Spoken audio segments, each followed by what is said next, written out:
এটা পবিত্ৰ দিন। আজি দিনটো আমাৰ ইছলাম ধৰ্মাৱলম্বী ভাইসকলৰ কাৰণে বিশেষ দিন আৰু 30টাকৈ ৰোজা পালন কৰাৰ পাছত আজি আমাৰ ঈদৰ দিনটো পোৱা হয়।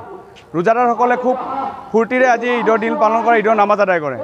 আৰু আজি বিশেষকৈ ক'ব লাগিব যে ডুমডুমা অঞ্চলৰ 7টাকৈ মছজিদ কমিটিয়ে একেখন ফিল্ডত আজি ঈদৰ নামাজ আদায় কৰিব।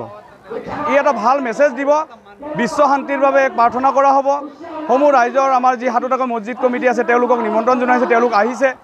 এক সুন্দৰ বাতাবৰণেৰে ডুমডুমাত কি ধৰণে ডুমডুমাখনক আমি দুৱাৰ জৰিয়তে আজি আমাৰ দুৱাৰ প্ৰাৰ্থনাৰ জৰিয়তে আমি আমাৰ গোটেই সমস্যাসমূহ সমাধান হওক, আল্লাহৰ ওচৰত পবিত্ৰ আল্লাহৰ ওচৰত আমি দোৱা কৰিছোঁ যাতে শান্তি আহক, এনে শান্তিপ্ৰিয় ৰাইজ। গতিকে আমি আজি ঈদৰ দিনা এই মেছেজটো দিব বিচাৰিছোঁ যে সকলো শান্তি সম্প্ৰীতি অটুট ৰাখক।